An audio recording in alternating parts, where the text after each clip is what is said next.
the previous manager question at the start of the season about the use of technology, stats, and so on, in terms of scouting out the opposition, finding out their weak spots and everything. But he seemed to suggest that he wasn't really into that sort of thing.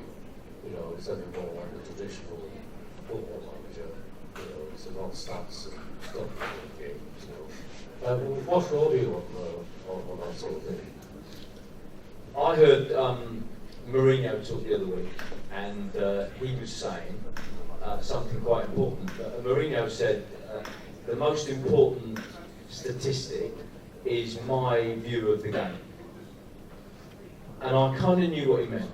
What he was saying was that you can measure tackles made, or headers won, or passes made, or chances created, but the statistics don't tell you something like Flinney reads the play, positions himself to pick up a second ball, picks up the second ball and feeds our best player, as opposed to doesn't quite read it, makes a last-ditch tackle, picks the ball up, gives it to someone who's not all that creative on the ball. And Mourinho was saying certain players have an ability to read the game, make the right decision. How do you put that into statistics? Mourinho said, my art as a manager is I can judge who's making great footballing decisions, and statistics don't tell you that. But I'll bet you this as well. I bet you Mourinho does look at opponents and think to himself, who's their most creative player? When their most creative player, the one who's got 7 assists this season, when he gets on the ball, what does he do with it? Look, he touches it 47 times in a game. 32 times he passes it there. So when we're shutting down at the weekend, the passing channel we need to shut off is that one there to the left sider, who is, by the way, their top goal scorer. Because if we can shut down the passing channel from him to him, we're going to halve his ability to affect the game. So the way we prepare for a game, I've just left the training ground having picked them to pieces for the weekend. So I know where their creativity is. I know where their main passes are. I know what their main passers like to do when they've got the ball. I know the passing channels that we need to shut down. Most of what we're doing on the training ground this week is working on the way in which we're going to attack and defend these, and statistics have played a big part in getting the game plan together. But there is also that sort of experiential aspect to management where you just know that, you know, he always takes him to pieces. He always has a good time against these. He's scored every time he plays at this ground, so his confidence will be high. So you're merging together statistics and your general football know-how when you're building any game plan or managing any game. Trust me, you'll study everything. Training, match days, opposition, individual players. We'll do all that absolutely as good as anybody in the world, probably. But as fans, I think sometimes when you hear it from managers, from coaches across the country, and your team just lost 1-0 at home against a rubbish team or whatever, as fans going home frustrated, how can you lose against them? As a manager comes out to the press and says, you know what, we had 70% possession today, we've done that, we've done that. And as a fan, what are we thinking of that? You think, what a lot of rubbish. It just didn't think. So what we're saying is, we're realistic about it. You see the balance, right? We do all those things, but we trust our judgment, because I think winning and losing is obvious. As fans, you know winning team. Sometimes you're not going to win every game, sometimes you lose game, but you still clap the players off the pitch because you know they've done everything to win that game, but just something, it might be a referee decision, it might be anything, that didn't help. But we're not there to, because when you get to the stats, they can be a little bit grey, can't they? They can just tell you so much bullshit about all that and that and that. But I think you've got to be spot on about what you say, spot on about what you see. You've got to feedback to the players. You've got to be real. You've got to be measured, and you've got to be studied. But like you said, we are like you. You see the game, we see when we played well, we see when we played bad. And I don't think that will ever change. The gaffer went on about Mourinho then. I was lucky enough 2 weeks ago to have watch Man City train and have a Q&A with Pep Guardiola. One of the questions he got asked was how much work you do on the opposition and how much you give to the players.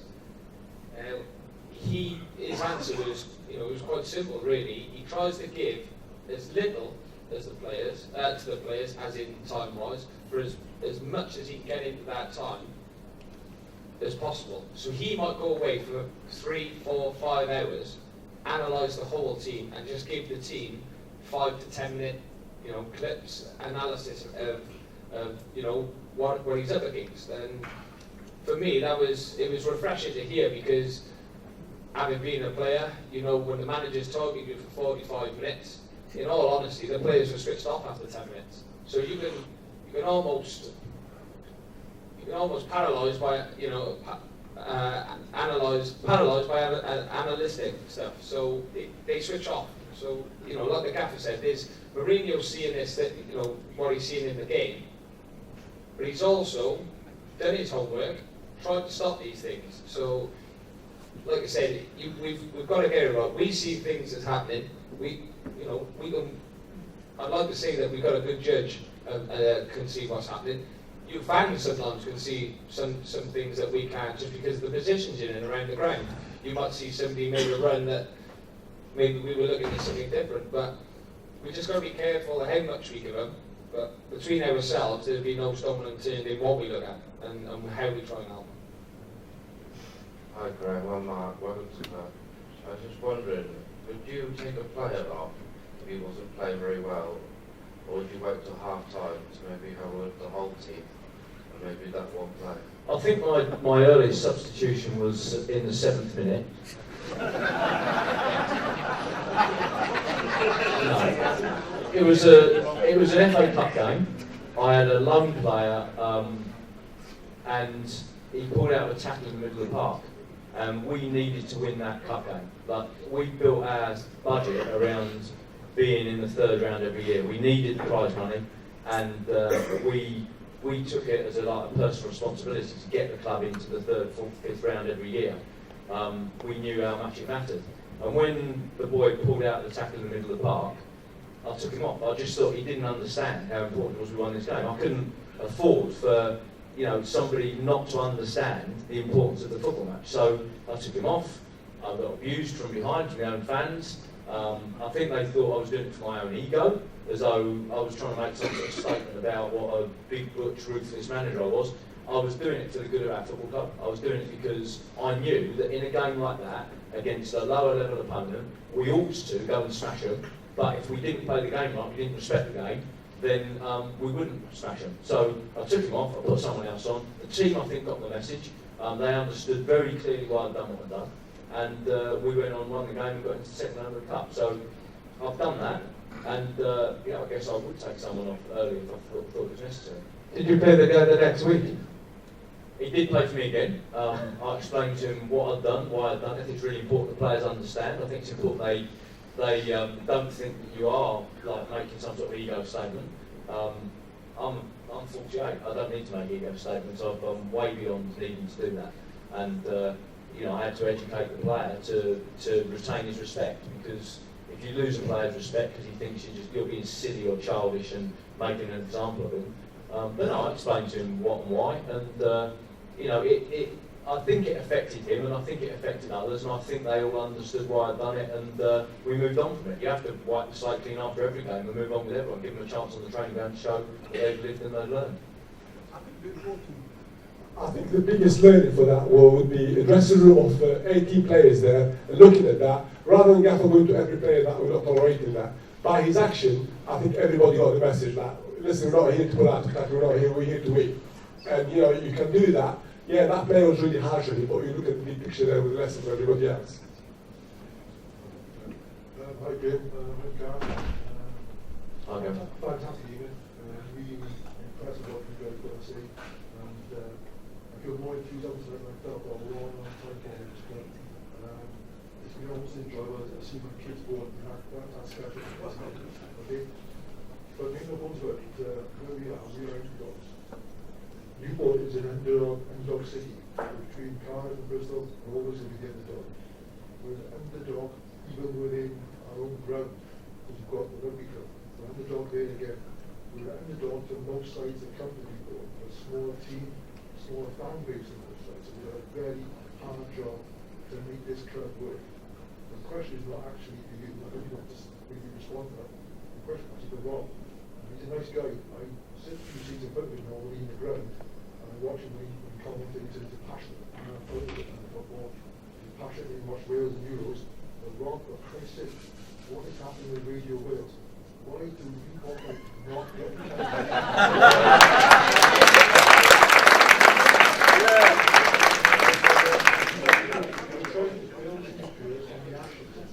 Hold it closer, hold it closer. On the ashes, we have been on our backs a number of times.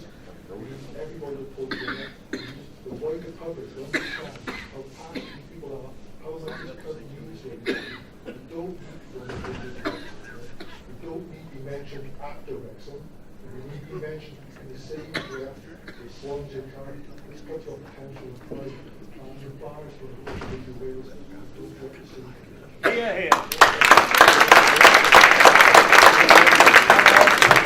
So Rob, my question of you is this. What are you going to do about it, Rob? Okay.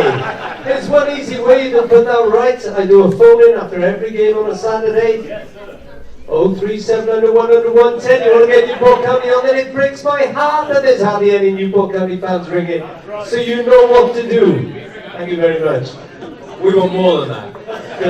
The gent has asked you a straight question. Yeah. You're talking about your phone in. That's great. We'll make sure the phone calls do go. We'll keep a register of the phone calls going. How many get put through, won't we? But come on, what are you going to do to help the club and push the agenda? I mean, today the chairman was at a do. I'm probably not talking out of school here, am I? No. And all the Welsh clubs were invited to come along. How many of the Welsh clubs turned up to support that event today? Yeah, just us, Newport County. Just Newport County. So Newport County are along today. The event was? It was the Street Football Wales, and Michael Sheen is the patron. So it's a community initiative. We're there. There's a starting point. How do we get that featured, that event featured, so we can get some profile for the event, but some profile for the fact that we as a football club are supporting it in amongst Welsh football? How do we start to push our name forward? Because we don't want to be the underdog. We don't want to be the one that's put second to everybody else. How do we go about getting your help and pushing it forward if the guys are right and we're coming second at the moment? Well, we're the only radio station that covers every Newport County game. The only radio station that covers every Newport County game.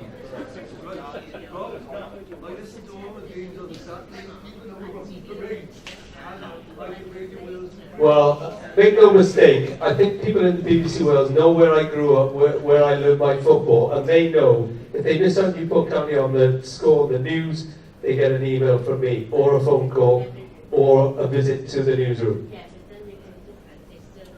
Well, I don't own the BBC, that's the problem. I wish I did. I get paid by the BBC, not very much. Anyway, any other questions? We're thinking to ourselves that Rob's got a little bit more to give us here, aren't we? Aren't we? I'm thinking Rob's sitting there thinking, I better pull my finger out here. The BBC and the ITV will mention us constantly when we get up the table. So let's do that. The team I was running, I brought a substitute on, and my second substitute was to take the first sub off. Just a word about the passion of the supporters. You're aware somewhat of the history. In 1989, we lost our football club, and about 400 people were not prepared to accept that. Hands up in this room the people who travelled 85 miles to Morton in March. That was it. For political reasons, we had to go into exile for a year. And then, even though we came back for more political reasons, we had to go to Gloucester. But that was only 50 miles away. We were in the Hellenic League, and we were grateful for the non-league. And we travelled to the games. Our home games were farther away than our away games. Good question, yeah. And we weren't satisfied, we weren't content. We just played. And we weren't content with the Peter Homes League, and we weren't content with Doc Martins, and we weren't content with the conference, and we're not content with League Two in the Football League.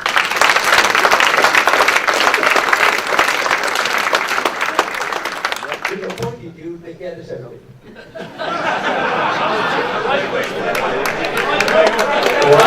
Hold a minute. So it goes like this. I'm doing you a right favour, I'm sorting the BBC out. And then he chings me from around the side. Welcome to Newport, Graham. Welcome to Newport. I was going to say this. I went up to watch Notts County and Morecambe play the other night. And I went into a room a bit like this, filled with a few, and only a few, League Two managers or League Two scouts. And I could tell when I walked in that room, I could tell. It kind of goes like this. They all start talking behind their hand, but they talk behind their hand and they whisper. And me being me, I don't know, maybe I adopt an arrogant stance, I don't know, but I kind of not really interested in talking to my opponents. I've never really been a manager who wants to go and talk to the other managers. I'm not that kind of person. I'm getting ready to beat you. I don't want to have a conversation with you. That's just how I am. Everyone's different. That's how I am with people I'm playing against.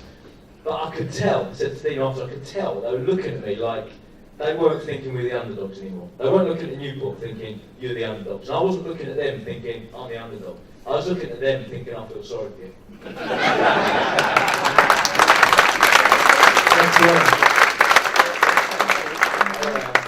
Quick one for Dino first. I'm glad to hear something good at corners because at the moment we can't get the ball on the first man. What's his secret then, Dino? What did these corners every? It's not a secret, really. I think it's a set play, and if you're looking at the margin again and everything else, you've got the ball in control of it. You've got your player set. It's a part of the game that you can actually control and work on constant. And if everybody gets the details right, you can gain a big advantage of that. And we're big on that. It's not just me, the gaffer, and Mike. We'll all come up with different ideas. How to make something out of something. That might be a corner, that might be a free kick, that might be throwing. Anything we can get to score a goal. And I think it's probably neglected in football. And we'll just take advantage of it. We don't just swing the ball in the box and hope for the best, because it would be lazy not doing work properly. We'll just try to look for the margin again. I think corner or any set play, that might be the centre kick. We've got to think how we get the opposition goal as quick as we can. I don't think we ever had a long throw in our teams, have we? We never had it. And we believe we've got closer now. We've got, I think he's got a long throw. I'm not sure what we've got to assess the players we've got, and we would work out our best route to go. And that might be long throw, that might be corner, that might be from open play. Whichever way to get us scoring goals. Just one quick question for Graham. One of my favourite signings this year is John Parkin, Big John. How will you manage him and how will you use him this season? Well, Parky will be the same as every player. When you've got three of you and you've got a squad of 25, 26, 28, however many there are at any moment in time, your ability to treat them all precisely as individuals is limited. Your training program has to have a lot of sort of like collective sessions. So even the players like Parker, who's maybe older, you've still got involved in a lot of the collective work. But you've got to box clever with them all. You've got to work closely, particularly with the ones who might be exceptions, the ones around the fringes. So, to me, however old you are, whether you're 35 or whether you're 25, there's certain sort of physical dynamics you need to get right to produce your best. So you want every player to physically be right to produce their best. More experienced lads, quite often there's an issue with motivation, as in a lot of people who maybe their best football's gone before them. How do they get their motivation right to make sure that their next football's as important as their last? And I had a laddie in bed, my first serious job in non-league at Farnborough Town. We won the league in the Ryman League, and Baird was one of my most important players. He didn't play every game. He came on for 20 minutes here and 20 minutes there. He was one of the most influential characters on my training ground. He spread winning into people. He used his experience right. He got himself in the best possible physical condition. He inspired people by showing the willingness to do that. And although he played for Leeds United in the top division, Bairdy brought the same ethos into non-league football as he'd shown there. And respect him. I don't think we'd have won that league that year without him. But his contribution in terms of minutes on the pitch was quite limited, but he was influential when he did play. So you work with your players to get the best out of them for the good of the team. Sometimes that is about starting them, sometimes it might be about 45 minutes, about a sub-appearance here, sub-appearance there. It's about understanding what their body might, where their body might be at. And but we'll be doing that with all the players, not just Park, just finding out the best role for them to play, for their good and the team's good. At the back here now, Graham. A question for Graham. You change your backroom stuff now. If you felt you need to change the captain, or you decided you're sticking with Scott? I think when you walk in, the board actually asked me this question: what will you do in your first 90 days? And so I don't know how other people answer that question, but for me, it's like every day is the same. I go into every day with the same ethos. And one of the things I do, I look and I listen and I learn every day I go to work. And I've inherited an environment. The dynamics of that environment have got the team to the bottom of the league. So there's something wrong, and I've got to look, see the things that are wrong, and change them so that we can start winning. And everything has to be up for grabs. You can't say, well, everything's set in stone, because at the moment, you're not winning. Now, Scott might be the right captain, the best captain. Scott might not be the right captain, the best captain. I don't know, but he is the captain. So let me see him captain. Let me see how the dynamics of the dressing room work. Let me talk to him and talk to the lads. And if he feels he's the right captain, the team feels he's the right captain, we feel he's the right captain, he'll stay captain. And if any one of us doesn't, then we'll find another answer. It's no disgrace on anybody. At the moment it's not working. So we've got to find the best way for the football club. That might be Scott, it might not be Scott. He might play much better football if he hasn't got the captain's armband on. He might play much worse football without a captain's armband. I just don't know. So, as I say, it's early days. I'm looking at everything, making the changes that are obvious. Some of the more detailed changes I make as going on. I'm not ducking your question. I genuinely don't know the answer. But everything's up for grabs. Everything has to be because of where we are. Okay, here. Well, that's Dave Wedge here. What will you do to gel the team off the park? We're seeing that the team are just not, they don't seem to know each other. Off the park, they don't know each other, they're coming off the game, they're straight in the cars, they're going home. They're just not working as a unit at the moment. What will we do to make them work as a unit on and off the park? We don't see them in the community, we don't see them anywhere at all. We see one or two players out in the community, but nobody else at all. So what will we do to gel them up as a team together, as a unit? Okay, Dino will describe it off me, so let Dino speak and then I'll answer you afterwards. I think the players will get sick of each other soon enough. With the amount of time we spend the training ground, I think a lot of what we do, people think, oh, they do long hours and everything else, they work them. But I think the gaffer works quite smart because long days, long hours, what does that mean? That means the players spend a longer time together, don't they? You hear about teams that train for an hour and a half, they turn up 10:30, go home 12 o'clock, and they don't see each other. So the hours that the team spend together is not a lot. And I get how important it is to be for a team to gel together. Obviously, we haven't got the finances or whatever to go to Spain for a few days or to go to Dubai and spend the winter there, a week there. We can't do that. But what we'll do is they spend a lot of time together, working hard together in the training ground, and I think that's how I've seen that happen, where the team gets stronger together. And when he's working so hard and I'm with him, then I appreciate him more and I'll talk to him a little bit more, if that makes sense. And that's one of the big things for me, I think. And this group play, like I said, I think they'll be sick of each other soon enough. I think the other dimension of building the team is building the team into the community and into the club. And I'm big on that. I was talking to Vinny earlier on about players on match days who aren't involved in the match day squad. I think it's really important that players who aren't involved in the match day squad are on duty around the ground. You'll have seen at clubs I've been at, players on the main reception handing out match day tickets to people who are arriving. I've the players in the club shop serving fans their shirts and their programmes and so on, meeting people and saying hello, being asked about last week's performance and last week's game, having to face the fans, front the fans, talk to the fans about their performances and about the club and about why they're not playing and so on. They go around the hospitality boxes and meet people in the hospitality boxes. But I have them on all sorts of match day duties because I think it is their responsibility to be a part of the football club, to give you a chance to get up close to them and say what you want to say, and for them to feel your passion and for you to rub off on them. Because in the end, it's our team, it's for all of us to affect them in a positive way so that they produce their best out there. So, whether it be that match day experience, whether it be what we do in the community, I think it's massive for the players to get into the schools. We won a Football League award at Stevenage because our players took responsibility for a school each, and they went and did a programme of 12 visits where they taught leadership to the school children.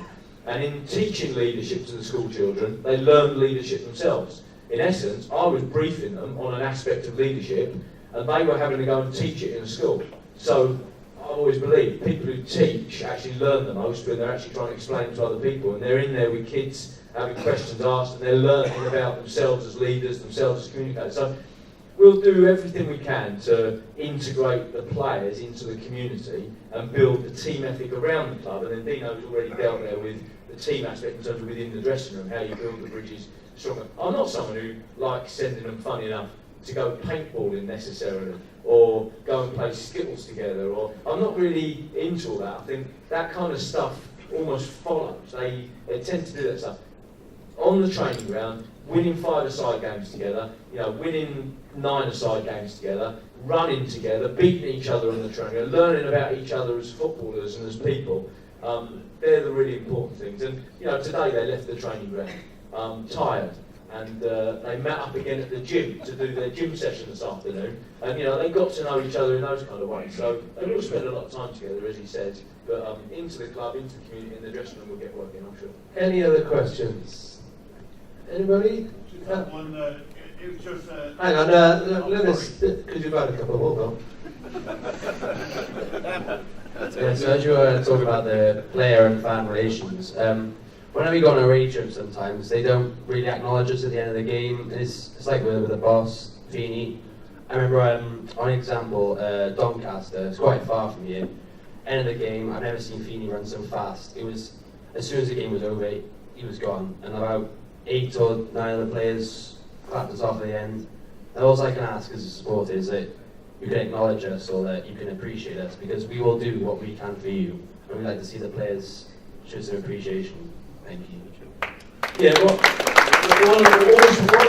one of the things I kind of hate seeing this managerial gesture where the manager marches on the pitch and starts pointing towards the players as though, go and see the fans. I think if you, as a manager, are having to go on the pitch and say go and see the fans, I actually think you're doing something really badly wrong.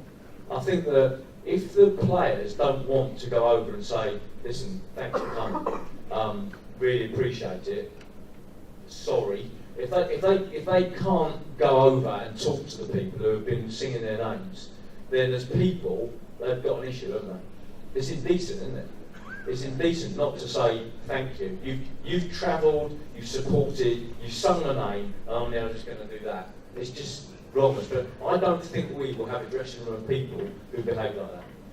I know that we as people won't behave like that. I know that you'll probably laugh at me, but you'll find me before games wandering over to the away terrace and saying, how you doing? I won't give you a cup of coffee because I value it with my life. But if you want to say to me, why are you playing him today? Why are you playing him today? Why are you playing him today? I'll have a chat with you. And not because I feel as though, that'd be a nice thing to do for a bit of PR. I'll be doing it because you've travelled a long way to support your team. The least I can do is come over and talk to you about the team we're putting on the pitch. And if that gives you a sense that I care, it will be because I do care. I think it's my job to manage the football club, communicate with you, and you to feel that you can trust me to run the club. If I can't talk to you, you're not going to trust me. So I want to be a trusted manager for the football club, and I will do that, and I'm sure we'll read a dressing room that will do similar. Okay, yeah, great.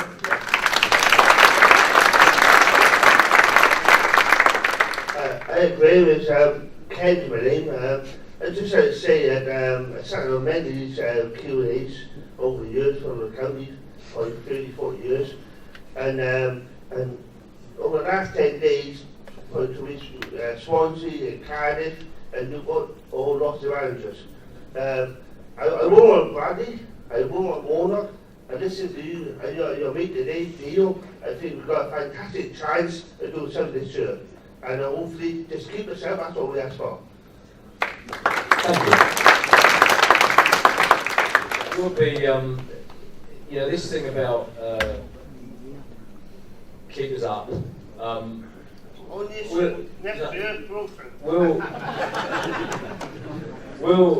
We'll stay up, us, in terms of our mentality and our attitude, and we're not here to make stupid promises. I haven't seen enough of our team to know what they're going to be capable of in a quick period of time.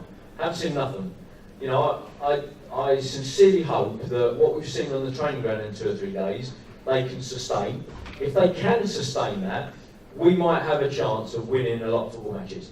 But I don't know enough about them to know if they're going to sustain it, if they've had a little bit of a burst, if it's going to die, if winning's deep inside them, or if it's just on the fringes, if they're just proving themselves for a week and actually over a month I'm not going to see very much of it. I don't know. But what I do know is that we will get the best out of them, and if we get the best and we get the best we've seen this week, we've got a chance. I'll tell you this though, not to excite you, we were 18th in January in League 2. The end of January, 18th. We finished 6th and we stormed the playoffs without conceding a goal. And that's what's possible. So, you know, we know it's possible to be 18th in January and go up out of League 2. We know that's possible. So I think, you know, if you know it's possible, then anything is possible. Okay, last couple, Joe, one more. Just up to Dino. On Tuesday morning I came past Spiddy and I was shocked. As the players were walking back from the velodrome, they walked round the outside back to I presume they were going back to the office. They were all in twos, in a straight line like kids coming out of a school. Before, I've been to quite a few training and looking outside, I live by there. They come out in their 5s, 10s in bundles, 1s in 2s. But Tuesday, I almost crashed. I had to stop and look. Is that Newport County? Are you saying you're scared of me?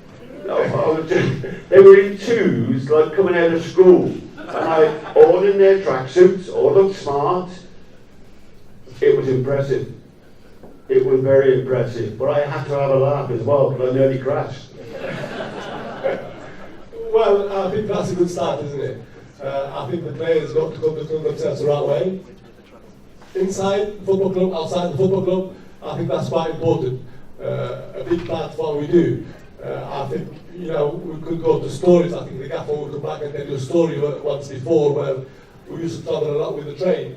And we got this nice letter from someone, a random guy, wrote the letter to the gaffer just saying how good your team behaved on the train, you know, and how someone let an elderly go sit down and behave the right way. We didn't ask them to do that, but with an environment of respect, and you almost, you know, creating men out there.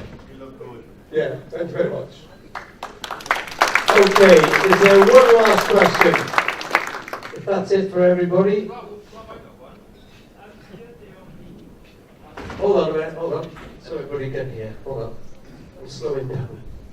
Ian Bowes, my name. On the interview the other day you said about using the facilities at the sports village, velodrome, etc., etc. Is that really on the card in Dragons Park? Is that something that really Newport County are going to look at? Well, I think the chairman might have a view. I know Finney has given me a view, so there's more of a view from there than from me. But the view I've been given is that there's a dialogue that's underway, and there's the potential for us to get some sort of relationship going. I believe there's a dialogue with the chief executive there, yeah. and you know, the club are now talking about the art of the possible. I mean, you know, it wouldn't be unusual, would it, for a national association to allow its facilities to be used by its local club, but now and they haven't done bad off the back of it. But I can tell you this, that the facilities we've got already in the training campus at the sports village are everything we could dream of. I mean, we perhaps have only got the one pitch, and that's where I suppose Dragon Park comes into the equation, because you do want to rotate and maybe use a better surface at certain times. But on the whole, the training facility we've got there, the players have got no excuses. They've got everything that they could realistically expect, and a whole lot more. The quality of the facility is absolutely first class. Okay, ladies and gentlemen. Oh, go on. Sorry. I'll tell you a little bit more to touch on what the gaffer just said with Dragon Park. Basically, when I was involved with the academy, I allowed our players to go and be part of the coaching courses, for the UEFA B licence, the A licence, Pro licence. I thought that was really beneficial for the young players, getting to see their heroes, people like, people who, Patrick Vieira, David Ginola, Thierry Henry, these kind of people, man, they're their idols. So when they're getting taught and coached by these people, it gives them a boost. It shows them how to behave. It shows them what it takes to be a professional. So that's how the relationship has started building up with Dragon Park. Now, what we're trying to sort out on the back of that is if we provide the youth team players for the courses, which it's not like every week, they're quite evenly spaced out. Then we get to use their pitches certain times, maybe not pitch 1, but pitch 2. So that's along the lines of just to keep all in the loop. That's along the lines of where we're at. So now it's down to Gavin. So if we don't get it, and Sean and Neil. So if we don't get it, they've messed it up. So we've got the BBC under pressure, the board under pressure. We're doing all right up here. Oh, your turn will come. Don't worry, your turn will come. We're just here to represent the fans. If the fans are good enough, do a good enough job, then all the team. Okay, ladies and gentlemen, thank you very much for attending. The sheer numbers here tonight shows the interest that's been sparked by the arrival of Graham and Dino and the return of Flinny to the coaching staff. First of all, I think not many clubs do this, I can tell you. Not many managers and staff will agree to sit down and take questions like this. And as you know, in Wales we've got a fair few new managers, but not one of the recent ones has done this yet. So credit to them. Round of applause, please.